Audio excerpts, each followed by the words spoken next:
Vamos falar da série Adolescência. Por que a adolescência da Netflix está sendo aclamada como a coisa mais próxima da perfeição televisiva em décadas? Que é uma série que tem agora na Netflix, é uma dessas séries limitadas que toca num tema muito sensível, né, que é sobre a juventude hoje e tal, só que ela está sendo aclamada também, que além de trazer um debate muito importante para a sociedade, ela também é feita em termos técnicos, de um jeito muito impressionante. É uma série toda feita, cada episódio em um take só. A câmera começou a gravar no início, ela não para de gravar. Não é igual aqueles filmes que tentam imitar um take só. 1917, teve aquele outro filme Bird, alguma coisa com Michael Keaton, que tenta imitar, fingir que é feito em um take só. Só que eles escondem os cortes, né? De repente tem um movimento rápido de câmera, a câmera entra no local escuro e ali tem um corte e tal. Aqui não. Nessa série, começou o episódio, a câmera tá gravando. Ela não para e não corta até o final. É um treco impressionante. Tem um vídeo do Making Off que tem no YouTube, que é sensacional. Que é o seguinte, deixa eu mostrar aqui como o treco funciona pra vocês. Esse daqui é um dos atores. Ator e produtor e da aqui série. tem um operador de câmera, a câmera chega no carro, ela chega no meio do negócio, os caras já pegam a câmera e vão filmando o resto. E eles mostram como o cara vai filmando. Aquele cara pegou a câmera na mão, ele tá seguindo o policial, E esse daqui é um diretor de fotografia, que é o cara que eu imaginaria que fizesse isso.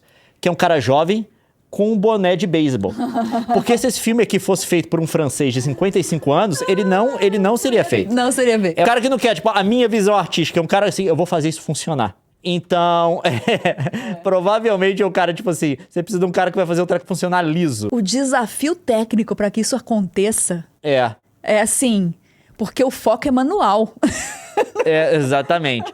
Mostra como os caras vão sendo... Porque você tem que pegar a câmera, sair correndo, tem parte que é levada por carro, tem parte que é levada por drone. Tem uns trecos muito loucos, assim. Aí, aqui, ó, eles tiveram que ensaiar tudo 1 zilhão de vezes, porque os caras estavam basicamente numa... Era uma peça de teatro, amigo. Coreografado. É uma peça de teatro, não tem parar e fazer de novo. O episódio, sei lá, 40 minutos, tá correndo. No minuto 37, alguém fez um treco errado, que não dá pra conseguir. Volta e regrava tudo. Aparentemente, o último episódio foram 14 tentativas. E a última que foi usada, né? Que foi publicada. E não é que eles estão gravando várias vezes, pegando as melhores partes. É um take só. Não tem spoiler, gente, porque o mistério não é sobre a materialidade da história. Essa é uma série para você acompanhar os diálogos, é sobre a mensagem, então não tem spoiler. Logo de cara, você é informado de que o garoto de 13 anos assassinou uma menina da mesma idade dele. E isso não é um mistério. Ele nega o tempo todo, mas logo de cara você é apresentado ao vídeo. Essa é o mote da série. O que é que vai te prender é entender o porquê que ele fez isso. Todo mundo quer entender por que um menino criado numa família bem estruturada acabou cometendo esse ato de violência. É esse o tchan do negócio. E você é conduzido. Todos os episódios são gravados assim. Aqui eles estão arrumando câmera, deu algum problema, eles tiveram que fazer de novo, aparentemente. E aí como funciona o processo, ó. Aquilo lá deve ter sido algum take que deu errado, esse daqui é o take que deu certo, aparentemente. Coloca a mesma câmera no carro, é uma câmera só pra tudo. E aqui vai a equipe, ó. Porque essa câmera aqui, ó, vocês estão vendo? É uma câmera da DJI, que é a mesma que usaram pra filmar aquele filme Guerra Civil. Não da Marvel, é o outro. Da A24. E ela tem um gimbal nela. A cabeça da câmera fica num gimbal. Por isso que você consegue estabilizar tudo. Mas aqui você tem um cara para controlar a câmera, um cara que está movendo com ela. Provavelmente tem um cara para controlar a cabeça do gimbal, para onde ele está apontando. E tem um cara controlando remotamente o foco. Tem até que a equipe sentada no carro. Eu imagino que aqui a galera tá controlando tudo. É um treco muito louco. E é um esforço, tipo assim, é um treco homérico, amigo, pro cara fazer um treco todo desse aqui funcionar, sabe? Tem aqui mostrando os caras correndo, como é que tem que fazer, alguém tem que vir e tipo, ajudar o câmera a carregar. É impressionante. Mas antes da gente entrar na substância da série, eu tenho que mostrar esse final aqui. Vá lá e assista, que alguém fez upload no YouTube, você pode procurar, tá? Olha o que eles fazem. A cena tá ali, filmando.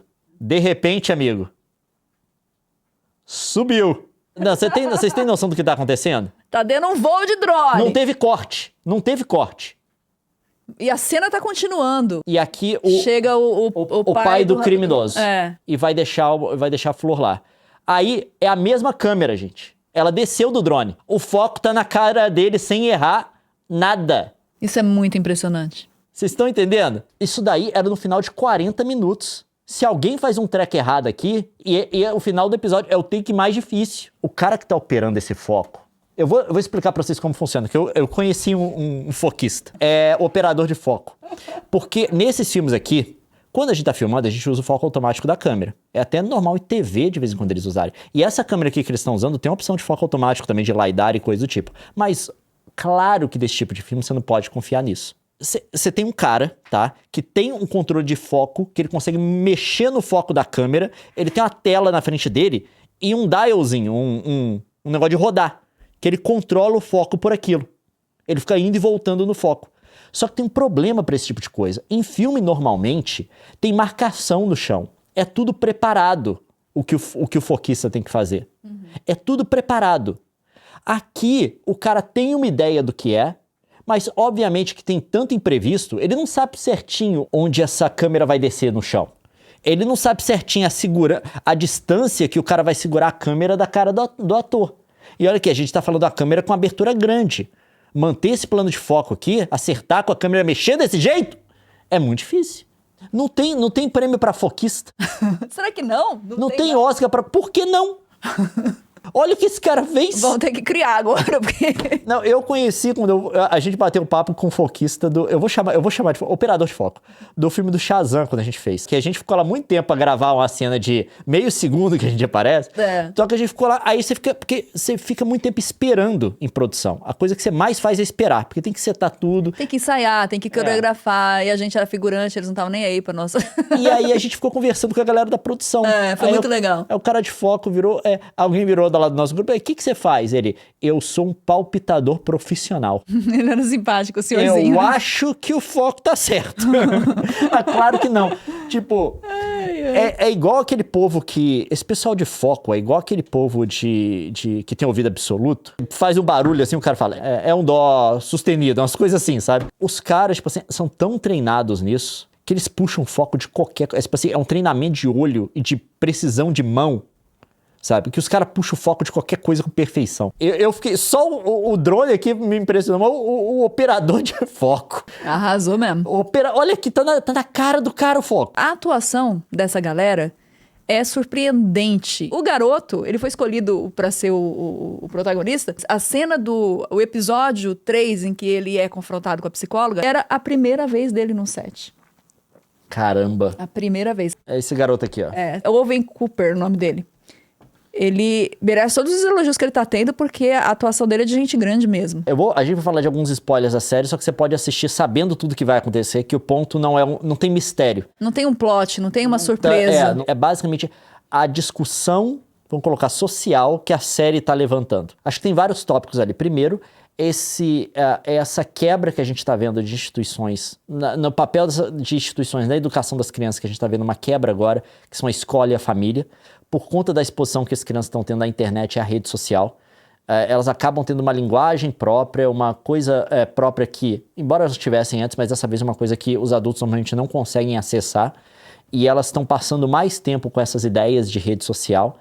A gente está vendo isso com as meninas, por exemplo, na questão do Instagram, da depressão, insegurança em relação ao corpo, que as coisas ali estão gerando. A gente viu que até o Instagram sabe disso, a Meta sabe disso, porque teve aquela... pesquisa, né, que eles fizeram. Aquela ex-funcionária deles que vazou essa pesquisa, que eles sabem que o negócio é deletério, é ruim para adolescentes, principalmente meninas. E a gente tá vendo também todo o problema, que é o central da série, com essa meio que crise de masculinidade, como isso afeta os meninos, né? Você tem essa coisa dos pios da vida e o que tá sendo ensinado para essas crianças, adolescentes, pré-adolescentes, em relação ao relacionamento, a relação do homem com a mulher e coisa do tipo. Esse é o pano de fundo, a costura por onde eles vão tentar construir o personagem, que é o garoto de 13 anos. E a gente tem um olhar, e eu quero assim, gente, ninguém é dono da verdade, eu acho que esse é um assunto hipercomplexo, e assuntos hipercomplexos, eles nunca podem ser olhados de uma só perspectiva, e eles nunca são uma linha só, né? É uma trama, a complexidade envolve camadas, e olhar para o que a série propõe debater, sem ter essa visão de que é complexo e não está simplificando, eles, em nenhum momento a proposta da série é simplificar a coisa. Tanto é que eles não dão resposta nenhuma. Eles vão descrevendo um cenário numa sociedade em que é possível ter um garoto que mata uma menina da escola dele, mesmo ele tendo um modelo de masculinidade dentro da casa dele, que é o oposto do que ele está adotando para a vida. Porque o pai dele é um homem bom. Então, eu assisti a série e é lógico que eu vou trazer a minha visão de mundo e as minhas experiências pessoais. E a gente vive na rede social. A gente viveu o analógico e foi inserido no digital. A gente teve um processo. Então, a gente conhece desde o início esse momento do digital. Tem uma geração mais nova que é a geração que nasceu na rede social. É dessa geração que a gente está tratando na série. E a gente viu esse processo. Então, assim, o que eu trago é, comigo, uma bagagem de quem viu a radicalização florescer na internet por meio de redes sociais de uma forma artificial por conta de algoritmos. A série, ela vai conversar com pessoas que não viram isso acontecer, que não entenderam como isso aconteceu. E ela traz isso. Se você assistir, por exemplo, o episódio da escola, que são os policiais indo... Tem um policial, que ele faz a prisão do garoto no primeiro episódio. No segundo episódio, ele vai em busca do porquê. Por que esse menino fez isso? Por que ele matou essa menina? E ele vai em busca dos clichês. Ah, não, o pai, fica de olho no pai. Desde o primeiro episódio, fica de olho no pai. Porque, geralmente, meninos violentos são filhos de homens violentos. E essa agressividade você aprende em casa. E eles ficam de olho no pai e o pai não é nada disso. Eles chegam na escola e os professores estão completamente alheios de um universo que o policial vai descobrir que existe conversando com o próprio filho que estuda na mesma escola. E é muito chocante quando você entra na sala de aula do protagonista, ele tá preso. Você entra na sala de aula, estão os meninos compartilhando o vídeo da colega que foi assassinada, consumindo aquele material, ou falando desse material, ou querendo consumir esse material, né, ansioso para a liberação desse material, como se fosse um meme na internet. Isso está rolando na sala de aula. Os professores estão completamente... Parece que são duas realidades que não se tocam, convivendo no mesmo espaço-tempo. Esse é um dos cenários. No episódio 4, você é transportado para a realidade daquela família. E você começa o vídeo vendo como aquele pai, que seria, né, no clichê, o responsável pela visão da masculinidade daquele filho. Todo mundo pergunta pro menino como que ele vê o pai e tal, a psicóloga. E aí você vai ser apresentado para aquela família. Então o problema é a família dele? O pai está inserido na vida doméstica. É o dia de aniversário dele, é um sábado, um domingo, não sei, um fim de semana. Ele tá cuidando do quintal, demonstra desejo por essa esposa, amor, afetividade pela essa esposa, trata essa esposa com todo respeito, carinho e amor. Você vê, é um relacionamento saudável de pai e mãe. Entra a menina é super carinhosa, tipo... E aí você se pergunta, de onde veio a visão de masculinidade desse garoto que é tão tóxica? Para mim, o que ela propõe não é uma discussão machismo-feminismo, misoginia e feminismo. Ela usa isso para criar essa tensão. Talvez eu não consigo pensar num outro tema que ela pudesse unir todos esses elementos de forma tão extrema e prender a gente nele. Mas para mim ela está falando em como a internet, como está configurada hoje, com os algoritmos promovendo discursos de radicalização em todos os segmentos, impermeabilizam as pessoas para a realidade. Não sei se eu vou conseguir ser muito clara no que eu tô falando, mas quando a gente vê aquele menino, ele tem uma visão distorcida de si. Ele fala, eu sou feio. Gente, esse menino não é feio. Em que universo esse menino é feio? Ele não é feio. 13 anos. Uma deformação da visão da realidade. Esse garoto tá olhando a realidade com óculos de um discurso que moldou a realidade dele e que não é natural, mas é da internet. Para quem tá na internet, é muito comum e muito rotineiro você ser exposto a esse tipo de discurso. O que deveria ser o modelo de masculinidade dele, de família e de relacionamento entre homem e mulher, eram os pais. Mas a lente colocada por conta do discurso exagerado pelo algoritmo e que vai dar engajamento e que vai deixar muita gente rica, e que foi lá, pá, na cabeça dele e fez ele participar de um grupo, deformou completamente a visão dele, de tudo. Os comportamentos e as visões de mundo estão sendo distorcidas e dominadas por algoritmo. E como ele cria realidades alternativas. Isso vale para esse assunto que eles trouxeram, mas a radicalização Tá no antivax, tá na terra plana, que é aquilo que a gente estava conversando. Você pegar, por exemplo, o movimento da terra plana, é um tipo de radicalização inofensivo, mas ainda assim vira uma religião. Tipo assim, você pode colocar um treco na frente do cara, mostrar. Teve até agora a galera da terra plana que foi fazer live stream pra mostrar que o sol da meia-noite não existia. Eles foram pro... Bom, algum lugar do Polo Norte, eu acho. E diante da realidade... E tá lá, o sol tá no céu o tempo inteiro. Mesmo assim, você não consegue desmembrar esse tipo de crença, porque vira esse tipo de radicalização, né? Claro que a gente tá falando aqui do exemplo que é totalmente inofensivo. Não, mas você tem radicalizações que são bem mais complicadas. Eu vi uma reportagem há um tempo atrás que, acho que foi da BBC a reportagem, não lembro agora, desculpa. Pegou um garoto desse grupo, ficava o dia inteiro dentro de casa, já se achava feio, incapaz socialmente e tal, e ficava o dia inteiro no computador conversando nesses grupos. E ele falou que tinha uma figura na época de um desses garotos que fizeram desses tiroteios, que tinha deixado gravado várias mensagens, que fazia parte desse grupo, ele morreu. E aí a jornalista perguntou, e tem gente que... Você tá falando do jeito, parece que tem gente que admira ele. Aí ele falou, não, no grupo de fato tem muita gente que... Presta culto. Que admira o cara. Então você tem essas subculturas de internet, tá? A gente não tá dizendo, obviamente, que todo mundo envolvido no movimento masculinista é desse tipo de radicalização que vai ameaçar a vida de alguém. Mas, porque de fato não é. Senão a gente teria um problema social muito maior, porque o movimento é grande. Porém, a gente não pode deixar de reconhecer o fato de que tem certos subgrupos dentro desse grupo que de fato desenvolvem um tipo de mensagem que não é só tóxica, como acho que o grupo inteiro tem, mas também que é potencialmente ameaçadora desse nível. A série, ela não propõe o que a gente conversou, né? Ela não propõe uma resposta. Qual que é a solução? É a escola?